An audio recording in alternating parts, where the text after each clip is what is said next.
सब तैयार हैं कलाम सुनने के लिए? आमेन, ग्लोरी टू गॉड। मैंने पिछले दिनों भी बताया था कि ये दुनिया दुआ वाले लोगों को पसंद नहीं करती। गॉडली पीपल इस दुनिया में फिट नहीं है। जिनका तवक्कुल, जिनका ईमान, जिनका भरोसा खुदा और उसके कलाम पर है। जब चर्च उठा लिया जाएगा तो दुनिया खुशी मनाएगी कि दुआलियां को साड़ी जान छुट गई। लेकिन याद रखें, जो रासबाज हैं, जो ईमानदार हैं, वो दुनिया में अपने नकूश छोड़कर जाते हैं। आमीन। दुनिया ने जब पहली सदी में हुकूमतों ने, ताकतों ने, लादीन दुनिया ने खुदाम यीशु के शागिर्दों को शहीद किया, वो समझते थे क्रिश्चियनिटी, मसीहत दुनिया से ख़त्म हो जाएगी। लेकिन आज दुनिया के लिए पैगाम है कि क्रिश्चियनिटी का, मसीहत का 8 अरब की आबादी में सबसे ज़्यादा नंबर है। दुनिया ईमानदारों को मिटा नहीं सकती।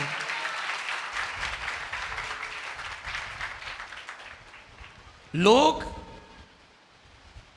लिखा है, सजा के हुक्म का सबब क्या है कि नूर दुनिया में आया और लोगों ने तारीकी को नूर से ज़्यादा पसंद किया क्योंकि उनके काम बुरे थे।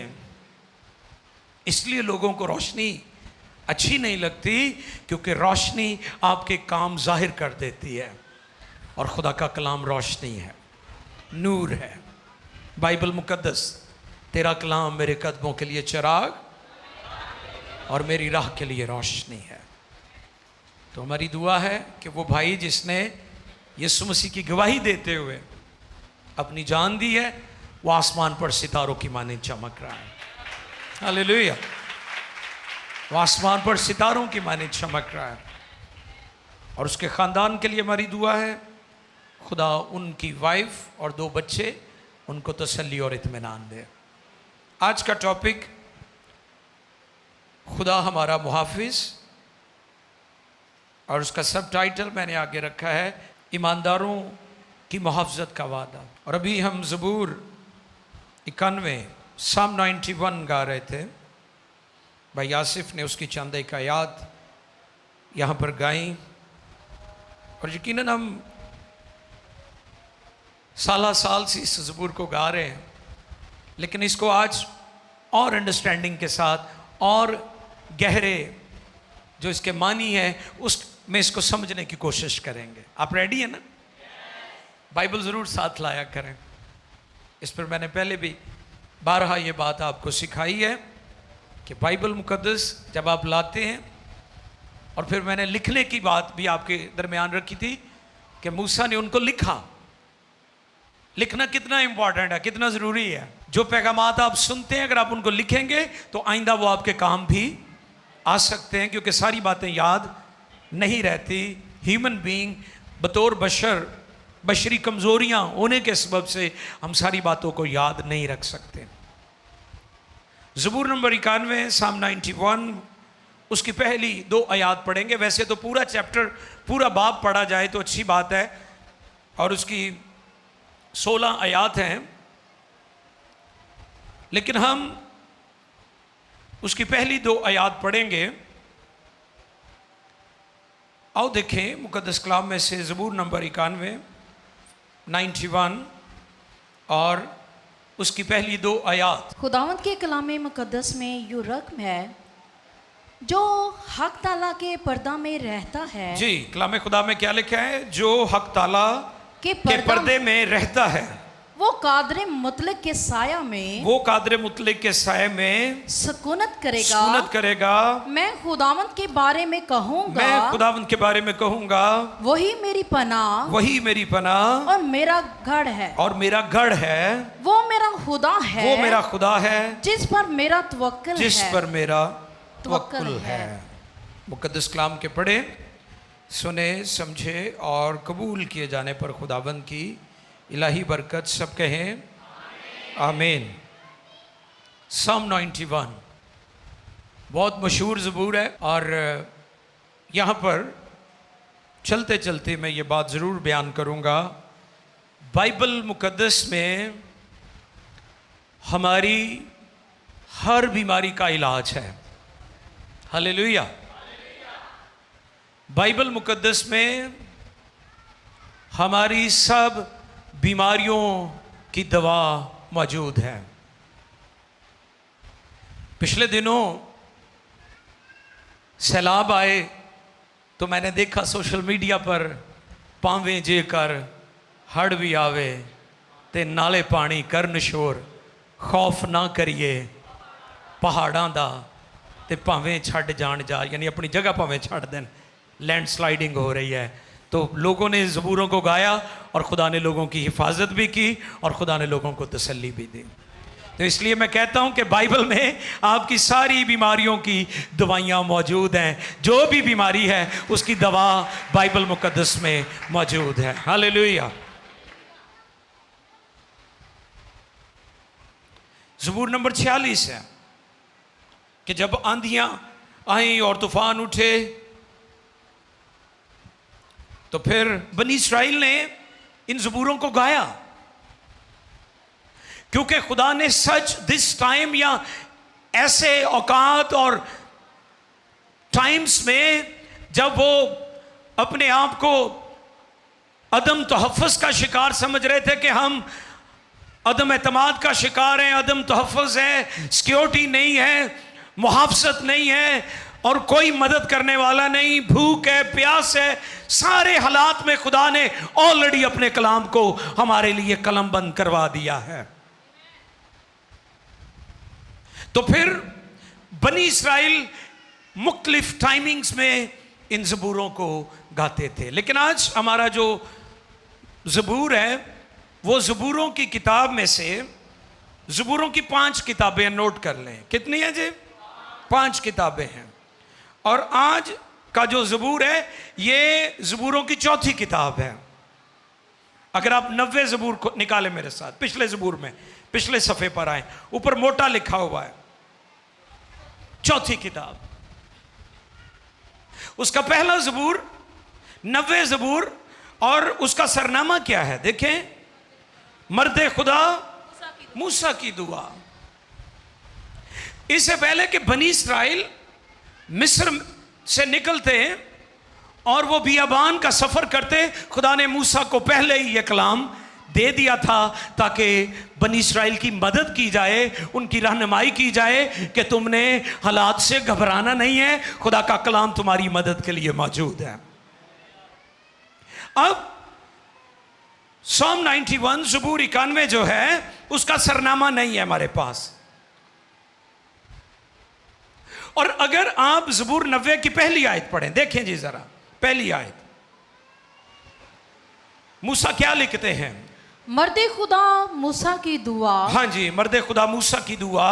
या रब, या रब, पुश्त दर पुश्त तू ही हमारी पनाह, तू ही हमारी पनाहगाह रहा है। इससे पेशतर के पहाड़ पैदा हुए या जमीन और दुनिया को तूने बनाया, अज़ल से अब तक तू ही खुदा है।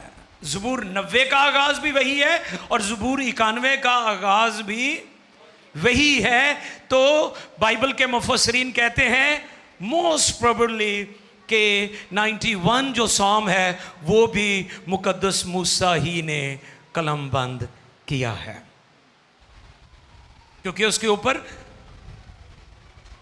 सरनामा नहीं है कि ये कब लिखा गया, कैसे लिखा गया, इसका ऑथर, इसका लिखने वाला, लिखारी, मुसन्निफ कौन है।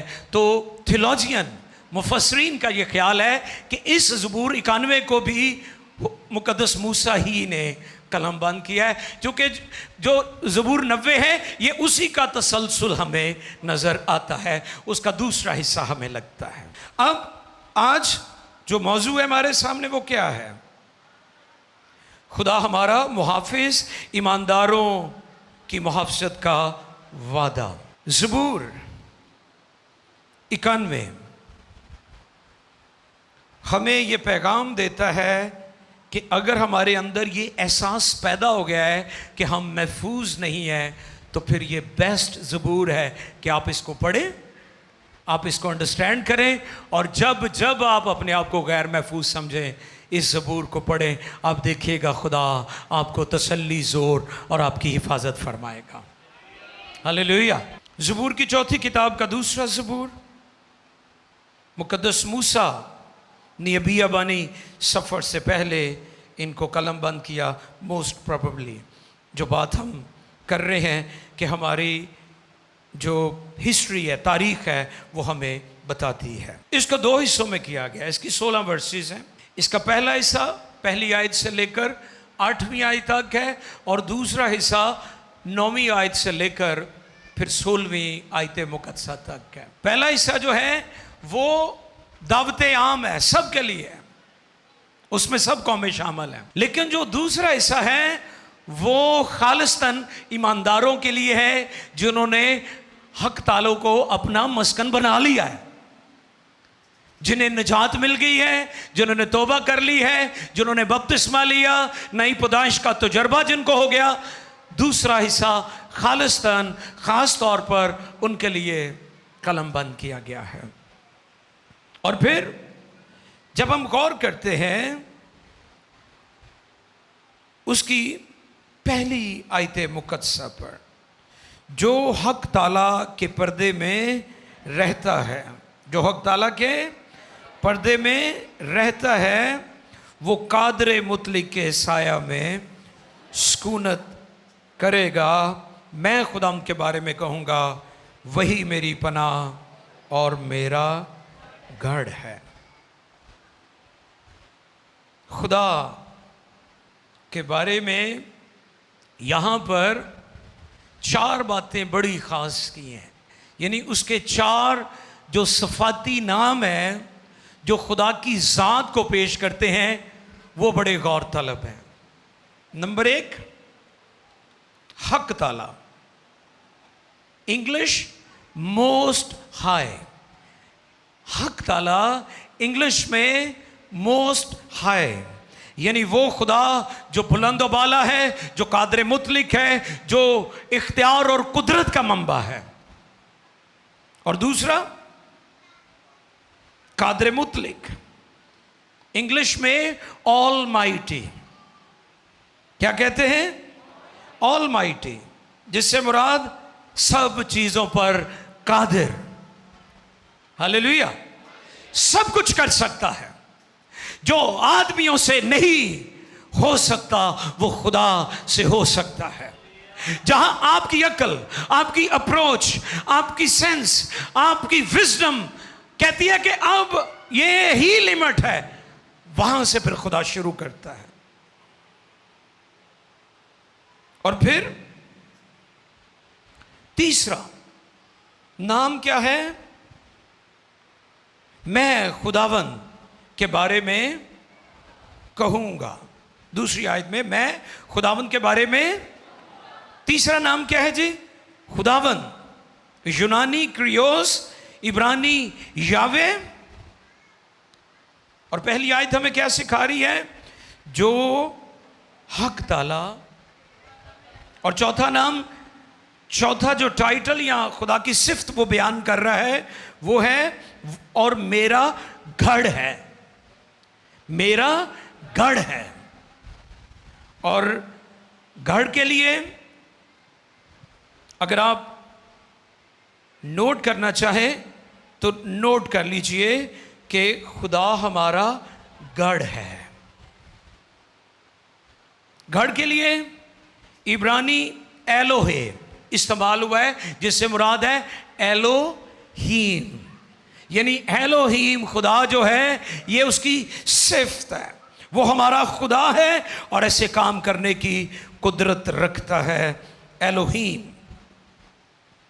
अब हम गौर करते हैं, पहली आयत में लिखा है जो हक ताला के पर्दे में रहता है। पर्दा समझते हैं ना? पर्दा किसे कहते हैं जी? नहीं, ये टेंट के मानों में आता है, कनोपी जैसे होती है ना, जैसे बाहर हम टेंट लगाते हैं, ये उन मानों में है।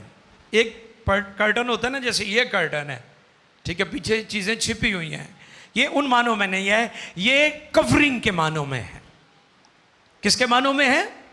कवरिंग के। आपको आगे पीछे से, ऊपर से, साइडों से, दाएं बाएं, आगे पीछे से उसने कवर किया हुआ है। अंडर द विंग, वो आगे चलकर हम सीखेंगे इस बात को भी कि आप उसके परों के नीचे, यानी उसके अंडर द विंग आ गए हैं, उसके परों के नीचे आ गए हैं, तो आप कवरिंग में आ जाते हैं।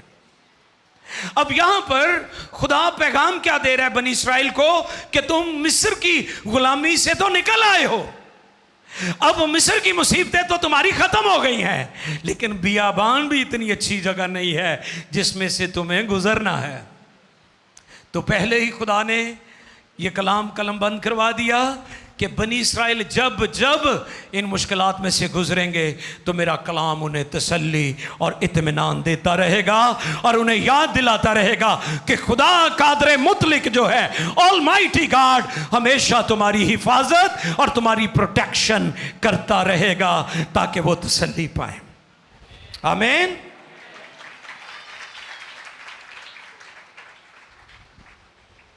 और फिर उसकी हजूरी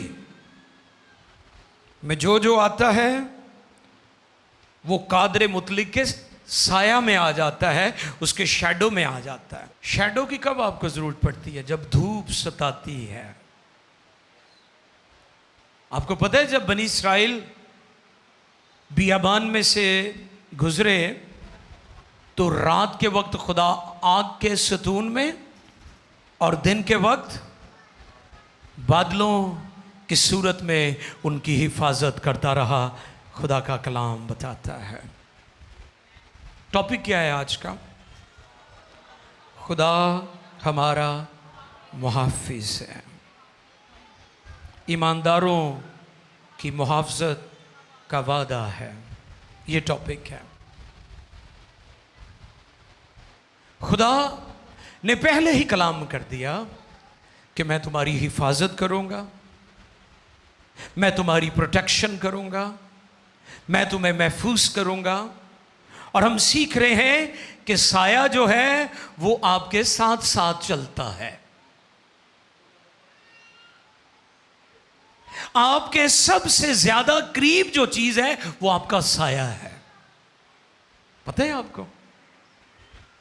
जो सबसे करीब तर आपके पास होता है आपका साया है। कई लोग मोहब्बत में आकर कहते हैं ना, मैं साये दी तरह तेरे नाल रवांगा, कहते हैं ना। ये अक्सर फिक्रा हम सुनते हैं कि मैं साये की माने तेरे। आपका साया आप में से निकलता है।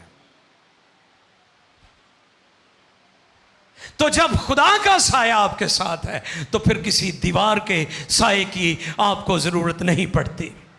जब खुदा बनी इस्राएल के साथ था तो फिर दरख्तों के साये की जरूरत नहीं थी, क्योंकि खुदा ने अपनी हुजूरी का तंबू ताना हुआ था और वो उनको महफूज किए हुए था। ये वादा था उसका। इसलिए ये ज़बूर हमें पैगाम देता है कि खुदा हमारा मुहाफिज है, खुदा हमारी हिफाजत करता है। हम जिंदगी की हार्डशिप में से गुजरते हैं, जिंदगी की तलखियों में से गुजरते हैं, दुखों और बीमारियों में से गुजरते हैं, लेकिन खुदा साए की मानेंद हमारे साथ साथ होता है। यह वादा है खुदा का। इस बात को हमेशा याद रखें कि वो साए की मानेंद आपके साथ साथ होता है।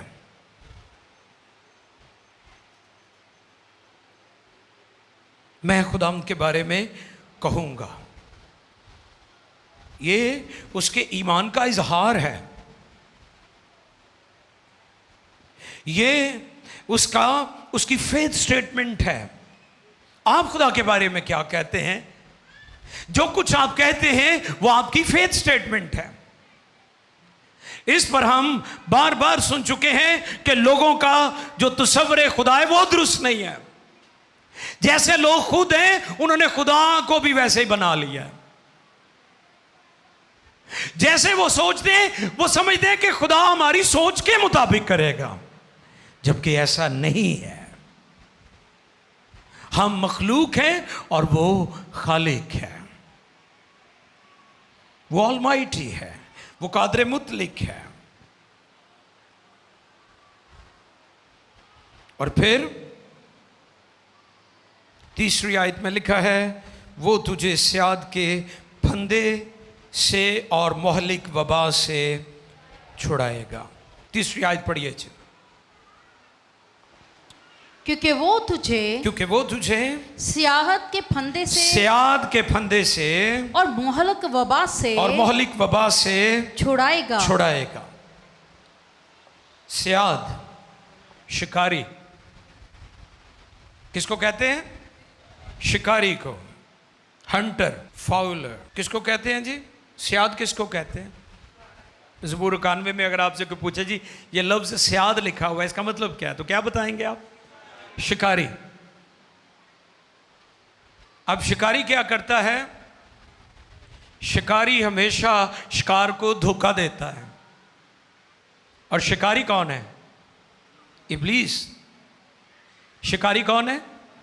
बोले इब्लीस, शैतान, उसकी बदरू है। उसका काम क्या है? धोखा देना। क्या काम है जी उसका? और धोखा किसको देता है? शिकार को। शिकार कौन है? शिकार वो हमें करता है। इब्लीस खुदा का भी दुश्मन है और जो लोग खुदा के हैं वो उनका भी दुश्मन है। शिकारी क्या करता है? धोखा देता है। सबसे पहले वो चीट करता है। चीट करना इब्लीस का काम है क्योंकि वो शिकारी है। और चीट कैसे करता है? मछली को पकड़ने के लिए शिकारी क्या करता है जी? नहीं, जाल ते आखिरी हरबा हुंदा है, कुंडी नाल की लाया हुंदा है। केंचुआ, वो गडोया जिन्हों कहते हैं पंजाबी च। तुसी जिन्नी मर्जी कुंडी सुटी जाओ, मछली आपके धोखे में कभी नहीं आएगी। तब ही आएगी जब वो अपनी खुराक लेने आती है। वो समझते कि मेरी खुराक है। वो ये नहीं जानती कि जो शिकारी है वो तो उसे धोखा दे रहा है, चीट कर रहा है। ये खुराक जो उसने फेंकी है ये दर हकीकत खुराक नहीं, इसके पीछे उसकी मौत है। और इब्लीस भी ऐसे करता है। इब्लीस कहता है खुदा ने तो ताड़ियां जरूरतां पूरियां नहीं कीतियां, मेरे अल आ जाओ तो मैं ताड़ियां जरूरतां पूरियां कर देंगा। और क्या आप ये समझते हैं कि वो आपकी ज़रूरत खुराक पूरी कर देगा? वो आपके साथ सिंसियर है? No no no no no no, never. ऐसा कभी हो ही नहीं सकता। शिकारी शिकार के साथ धोखा करता है, चीट करता है। और यही काम इब्लीस और उसकी बदरूहें आज दुनिया में कर रही हैं ताकि वो लोगों को चीट करे, लोगों को ट्रैप करे, लोगों को शिकार करे। और इस तरह लिखा है चोर नहीं आता मगर चुराने, मार डालने, हलाक करने। यीशु ने कहा मैं इसलिए आया कि वो जिंदगी पाए और कसरत से पाए। वो क्या करता है? वो आपको धोखा देता है, चीट करता है। आइए देखिए जरा दूसरा कुरिन्थियों दूसरे बाब की 11वीं आयत। 2 Corinthians chapter 2 verse 11। दूसरा कुरिन्थियों दूसरे बाब की 11वीं आयत है मुकद्दसा जी। ताकि शैतान का हम पर दाव ना चले, क्योंकि हम उसके हीलों से ना वाकिफ नहीं।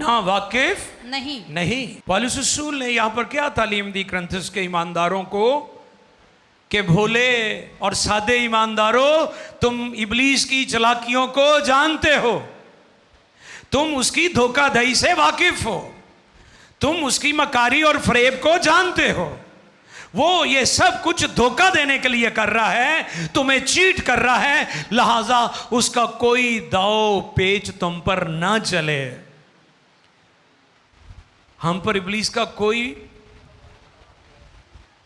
हाँ जी, क्योंकि हम उसके हीलों से नावाकिफ नहीं।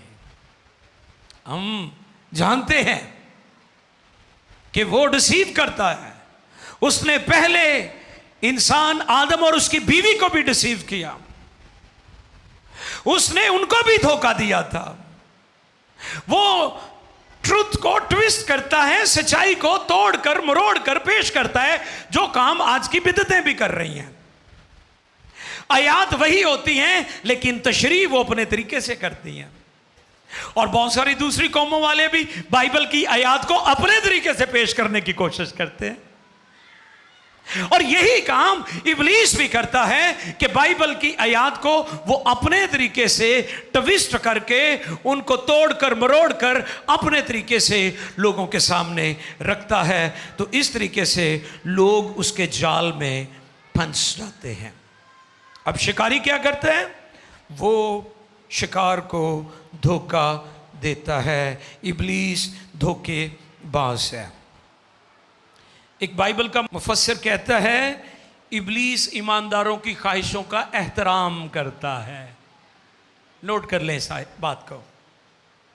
इब्लीस ईमानदारों की ख्वाहिशों का एहतराम करता। तुसी खुश हो जाते हो कि बड़ा चंगा है भाई, ऐ मेरी ख्वाहिश का एहतराम करन दिया है। उसे पता चल जाए इनू लालच ना बड़ा प्यार है, यानी माल पानी, तो वो क्या करेगा? आपके ऊपर वही कुंडी डालेगा जो माल पानी वाली है, रुपए पैसे वाली, दौलत वाली। इब्लीस को पता चल जाए ना ये लालची शख्स है, ये ग्रीडी पर्सन है। जो लालच है इसकी हड्डियों में है, इसकी सोचों में है, इसके खून में लालच है। नस्ल दर नस्ल वो आपके सामने दौलत को आजमाइश बनाकर पेश करेगा, आपको फंसा लेगा। आप कहेंगे वाह, इसने मेरी ख्वाहिश का एहतराम किया है। No no no no no no no. दुनियादारी, फैशन की लगन, मादा परस्ती, वो आपके ऊपर मादा परस्ती के तीर चलाएगा, जाल फेंकेगा, आपको इसी तरीके से वो अपने जाल में फंसाएगा। क्योंकि वो शिकारी है, उसका काम धोखा देना है। शिकारी हमेशा शिकार को धोखा देता है। इब्लीस लोगों को हंट करने के लिए, शिकार करने के लिए उसी तरह की आजमाइशें, फैशन की लगन और दुनियादारी और मादा परस्ती और मादी चीजें और दिखावा और बल्ले बल्ले और वाह वाह। कई लोगों को तारीफें सुनने की बड़ी आदत है, वो आपको तारीफों के जाल में फंसा देगा। कई लोग जज्बाती तौर पर उसके कब्जे में चले जाते हैं। उसे पता ये इमोशनल है और इसके इमोशंस इसके कंट्रोल में नहीं है, वो इमोशनली आपको अपने ट्रैप में कर लेगा। लिहाजा आपकी इज्जत तार तार हो जाएगी। फिर शोहरत की लगन, वो फिर आपके ऊपर शोहरत का जाल डालेगा।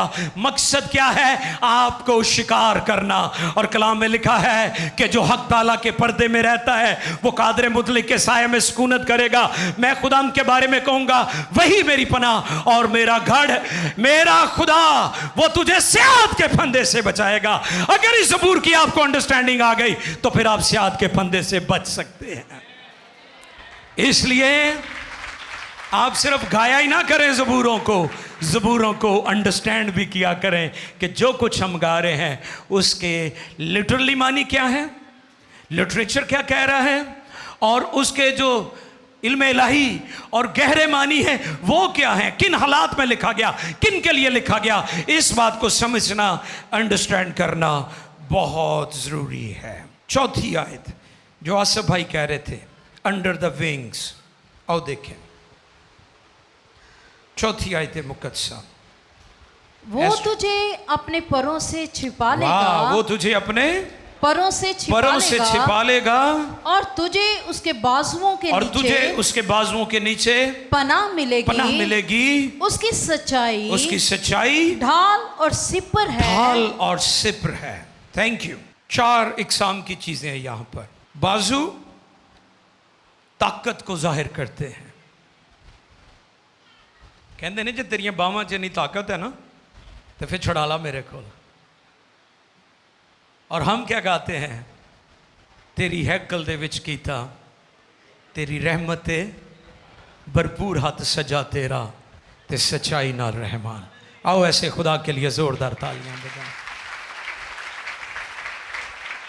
जे ते तुसी खुदा दे हत्थ दे थल्ले हो, खुदा दे हत्थां च रहिंदे हो, तो फिर तो ਤੁਹਾਡਾ कोई कुछ नहीं बिगाड़ सकता।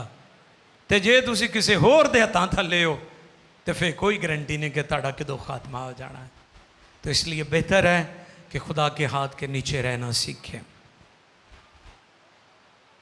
बाजू और पर जो होते हैं विंग्स, वो तहफ़्फ़ुज़ को पेश करते हैं। मुर्गी के बारे में लिखा है जैसे मुर्गी अपने बच्चों को, जी बहनों बोल दिया करें, मुझे पता लगता रहता है कि भाई अभी तवज्जो है आपकी मेरी तरफ। जैसे मुर्गी अपने बच्चों को, शाबाश। आपको पता परिंदे ऊपर चीलें भी होती हैं और औकाब भी होते हैं जो मुर्गी के बच्चों को उठा के ले जाते हैं। मुर्गी क्या करती है? मुर्गी अपने बच्चों को परों के नीचे छिपा लेती है। अब बच्चे तो छिप गए हैं, वो नहीं नजर आएंगे क्योंकि उसने अपने परों के नीचे उनको छिपा लिया है। कौन नजर आ रहा है? मुर्गी। उसके पर नजर आ रहे हैं। और जो हमलावर है, जो शिकारी है, वो आता है और वापस चला जाता है क्योंकि जिनको वो शिकार करना चाहता है अब वो महफूज जगह पर चले गए हैं। इब्लीस आपकी तरफ बढ़ेगा, इब्लीस आपको टारगेट करने की कोशिश करेगा, इब्लीस आपके बच्चों को टारगेट करने की कोशिश करेगा, लेकिन जब आप खुदा के परों के नीचे होंगे, under the wings of father God, आसमानी बाप के परों के नीचे, तो फिर इब्लीस को आपका सामना नहीं करना पड़ेगा, उसे खुदा का सामना करना पड़ेगा। अब वो खुदा का सामना कभी भी नहीं कर सकता क्योंकि इब्लीस मखलूक है और खुदा खालिक और कादर मुतलिक है और वो उसका मुकाबला नहीं कर सकता। और इसलिए तो लिखा है तुम सब जितनों ने मसीह यीशु में शामिल होने का बपतिस्मा लिया, मसीह को पहन लिया। हालेलुया। किसको पहन लिया? जिसको पहना है वो नजर आएगा, क्योंकि अब आप नहीं हैं, आपने मसीह को पहन लिया, तौबा कर ली, निजात के लिए पानी का बपतिस्मा ले लिया, अब आपने मसीह को पहन लिया है। और जब इब्लीस आप पर हमला करेगा तो वो आप पर नहीं, उसको मसीह का सामना करना पड़ेगा और वो मसीह का सामना नहीं कर सकता क्योंकि यीशु ने कोहे कलवरी के मकाम पर उसकी खोपड़ी को कुचल दिया है, वो उस पर गालिब नहीं आ सकता। तो इसलिए ये ज़हन नशीन कर लें कि जो लोग खुदा के परों के नीचे होते हैं वो महफूज होते हैं। बीमारियों से, वबाओं से, पेंडेमिक से, कुछ भी हो, वो महफूज होते हैं। और फिर आगे क्या लिखा है? तू ना रात की हैबत से डरेगा, हाँ जी, सियाद के फंदे और मौलिक वबा से छुड़ेगा, वो हाँ तुझे अपने परों से छिपा लेगा जी, और तुझे उसके बाजुओं के नीचे पनाह मिलेगी। हाँ जी, आगे उसकी सच्चाई ढाल और सिपर है। Thank you. ढाल और सिपर, ये क्या है जी? ढाल और सिपर, शील्ड एंड रैनपार्ट, ये आर्मी की ज़ुबान है। ये जो शील्ड की बात हो रही, सिपर की बात हो रही है, ये आर्मी का तहफ़्फ़ुज़ है। कौन सा? आपको पता, आर्मी ने अपने फौजियों को ज़बरदस्त तहफ़्फ़ुज़ के लिए चीज़ें दी होती हैं। जब कभी किसी मुल्क में कोई अनरेस्ट हो जाए तो आपने देखा है कि वो बड़े बड़ी शील्ड होती हैं पुलिस के पास, आर्मी के पास, कि अगर उनका मुकाबला होता है मुखालफीन से या किसी बड़े मोब से तो वो अपनी शील्ड को इस्तेमाल करते हैं। और पिछले दिनों भी मैं देख रहा था कुछ कंट्रीज़ में अनरेस्ट हुआ तो जब लोग उन पर पथराव कर रहे हैं, जब लोग उनको मार रहे हैं, तो उन्होंने अपनी शील्ड आगे की हुई है। अब शील्ड उनको तहफ़्फ़ुज़ देती है, महफूज कर लेती है। यहाँ पर ज़बूर नवीस ये बात कह रहा है कि खुदा मेरी सिपर है। और ढाल, ढाल जैसे कलों में फौजी आर्मी महफूज होती है, चारों तरफ से उनको महफूज किया जाता है। आज भी आप कैंटेरियस में जाएं तो वहां पर बड़ी सख्ती है, बड़ी चेकिंग के बाद लोगों को एंटर किया जाता है, क्योंकि उनके फौजी, आर्मी के फौजी उनके लिए बहुत ज्यादा कीमती होते हैं। वो उनकी जान की हिफाजत के लिए बड़े बड़े अच्छे इंतजामात करते हैं।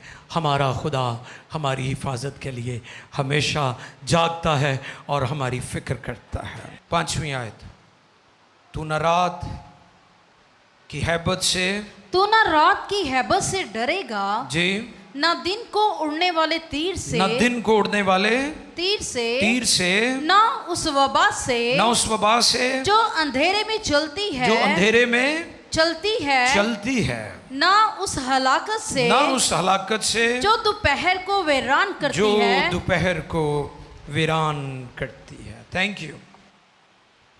पिछले दिनों भी हमने सीखा था ओपन एंड हिडन डेंजर्स, खुले और पोशीदा या छिपे हुए खतरात। ये वही बात है कि एक वो खतरा है जिसके बारे में आप जानते हैं। कई लोग हमेशा खौफ में मुब्तला रहते हैं कि मिन्नू कोई जहरीली शय ना खवा देना। ये कौन सा डेंजर है? ये हिडन डेंजर है, छिपा हुआ, जिसके बारे में आपको नहीं पता कि इन्हें इस खाने च मैनू की पा के देता है। लेकिन बाइबल का वादा है, इंजील में ये बात लिखी है कि अगर वो कोई हलाक करने वाली चीज पिएंगे तो उन्हें कुछ जरर ना पहुंचेगा। इसलिए अगर कोई सच्चा मसीही है उस पर कोई जादू टूना टोटका नहीं चलता, कोई अफसून, कोई फालगिरी, कोई जंतर मंतर उन पर नहीं चलता। हमारा ये ईमान है, मसीही तालीम है, बाइबल की सच्चाई है कि अगर दावीज गंडे, टूने टोटके, जादूगर आपके खिलाफ जो मर्जी जादूगरियां करते रहे, इस पर पहले भी मैंने बताया था कि जादूगर जितना मर्जी ताकतवर हो, वो किसी आम सादे से मसीही का भी मुकाबला नहीं कर सकता, क्योंकि वो कवरिंग के अंदर होता है, यीशु के लहू में छिपा होता है, कफारे में छिपा होता है। खुदा ने उसे अपने परों में छिपाया होता है, क्योंकि खुदा ने उसकी हिफाजत का जिम्मा लिया हुआ है, खुदा उसकी प्रोटेक्शन करता है। ये खुदा का वादा है। इसलिए आप जहां मर्जी जाएं, कईयां दे बच्चों को नजर बड़ी लगती है। थोड़े दिन पहले भी चांद ग्रहण लग्या सी ते चंगे लगे हुए सन नजूमी इस पासे लोगों को डरान लई। तो मैं फिर रिपीट कर देता हूं, दिने सूरज ना तेनू, हाँ ते राती चन्न भी। ये जिन्ने मर्जी ब्लड मून होंदे जान, चांद ग्रहण होंदे जान, मसीहों जिनका ईमान खुदा पर, बाइबल पर है, ना उन पर कोई असर होगा, ना उनकी नस्लों पर, और ना वो नस्लें जो आने वाली हैं, वो औलाद जो खुदा भी आपको देने वाला है, उस पर भी कोई असर नहीं होगा, क्योंकि ये उसका वादा है। तो ये ज़बूर मिसियानिक ज़बूर भी है, क्योंकि इसमें अगर हम अगले हिस्से में जाएं पैगाम लंबा हो जाएगा, लेकिन मैं चाहूँगा कि अगर हम 9वीं आयत से 16वीं आयत पढ़ें तो ये दूसरा हिस्सा है। जी, खुदा की खादमत से मैं रिक्वेस्ट करूँगा कि वो पढ़ दें ताकि हमें पता चल जाए। इस पर फिर कभी पैगाम हम सुन लेंगे, लेकिन दूसरा हिस्सा सुनिए 9वीं आयत से। पर तू ऐ खुदावन मेरी पनाह है। ये दूसरा हिस्सा शुरू हो गया, बात वही है जो पहली आयत में कही है। जी, पर तू ऐ खुदावन, पर तू ऐ खुदावन मेरी पनाह है, मेरी पनाह है। तूने हक ताला को जी अपना मस्कन बना लिया अब है। ये ईमानदारों की बात हो रही है। पहले जर्नल इनविटेशन था, जर्नल अंडरस्टैंडिंग थी लोगों के लिए। अब ये ईमानदार शुरू हो गए हैं, क्योंकि तूने हक ताला को अपना मस्कन बना लिया। अब ज़बूर नवीस इस नतीजे पर पहुंच गया है कि खुदा जो मेरा मस्कन है, मेरे छिपने की जगह है, मेरे रहने की जगह है, उसके बारे में उसकी जो स्टेटमेंट है वो सुने। जी, तुझ पर कोई आफत नहीं आएगी जी, और कोई वो बात तेरे ख़ैमा के नजदीक ना पहुंचेगी, क्योंकि वो तेरी बाबत अपने फरिश्तों को हुक्म देगा जी कि तेरी सब राहों में तेरी हिफाजत करें। शुक्रिया। ये अब मिसियानिक ज़बूर हो गया है, मसीहाई जिसमें नजर आती है, यानी यीशु मसीह के बारे में जब आजमाए गए हैं खुदावंद 40 डेज में, 40 डेज प्रेयर एंड फास्टिंग में थे खुदावंद, तो वहां पर यह बात पूरी हुई है कि वो तेरी बाबत लिखा हुआ है, क्योंकि वो तेरी बाबत अपने फरिश्तों को हाँ हुक्म देगा कि तेरी सब राहों में तेरी हिफाजत करें। वो तुझे अपने हाथों पर उठा लेंगे ताकि ऐसा न हो कि तेरे पांव को पत्थर से ठेस लगे। तो शेरे बबर और अफई को रौंदेगा। तू जवान शेर और अजदहा को पामाल करेगा।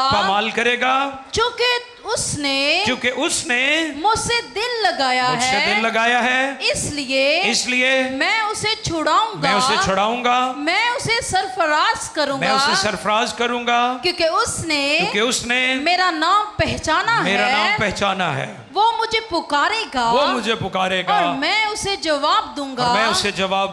मैं मुसीबत में उसके साथ रहूंगा। मैं उसे छुड़ाऊंगा और इज्जत बख्शूंगा।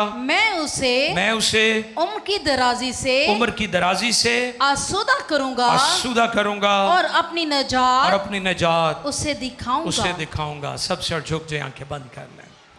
खुदा का कलाम वादा फरमाता है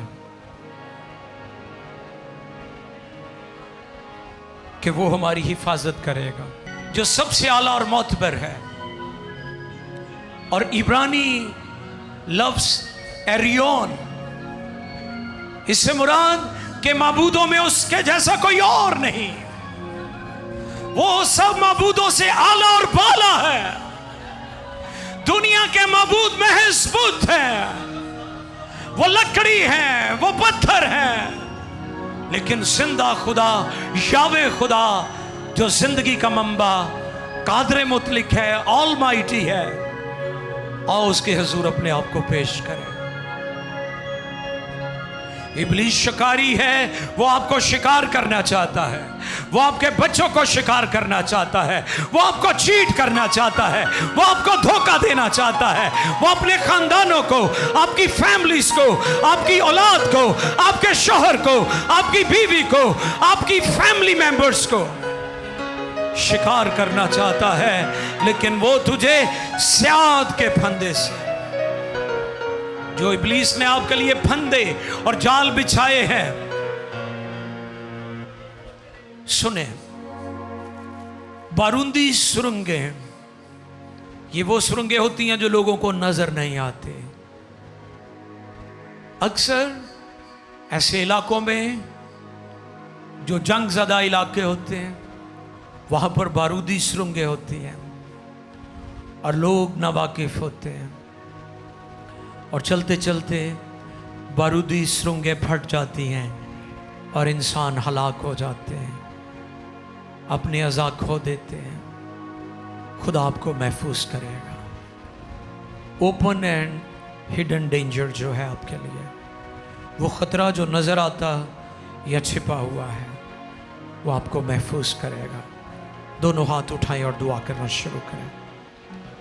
पहला हिस्सा जनरल अंडरस्टैंडिंग, आम लोगों के लिए पैगाम, कौमों के लिए पैगाम, जो खुदा यहोवा को नहीं मानती, उनको भी खुदा बुलाता है, उनको भी खुदा दावत देता है। जिंदगी का खुदा जो कादरे मुतलिक खुदा है, हक ताला, एरियोन, मोस्ट हाई गॉड, वो आपको बुला रहा है। वो आपको कह रहे हैं मेरे पास आ जाओ, मेरे साए के नीचे आ जाओ। धूप तुम्हें नहीं सताएगी, दरख्त और दीवारों के सायों की जरूरत नहीं पड़ेगी, जब आप उसके साए के नीचे आ गए। और साया साथ साथ चलता है, वो आपके साथ साथ रहेगा। सुनिए गौर से, बियाबान में खुदा की हजूरी उनका डॉक्टर भी बनी रही। खुदा की हजूरी डॉक्टर का काम भी करती है। वो ना बीमार हुए, ना उनकी जिंदगी में किसी तरह की कोई मोहताजी थी। बियाबान में वो उनकी सब जरूरतों को पूरा करता रहा। और औरतों ने बच्चों को भी जन्म दिया।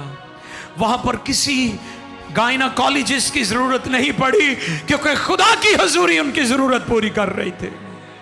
वहां पर किसी सर्जरी की जरूरत नहीं पड़ी, क्योंकि खुदा की हुजूरी उनकी हिफाजत कर रही थी। खुदा के जलाल ने उन्हें घेरा हुआ था और उनके कपड़े भी नहीं फटे और जूतों के तलवे भी खराब नहीं हुए, क्योंकि खुदा की हुजूरी ने उन्हें घेरा हुआ था। खुदा की हुजूरी आपको घेरे हुए है।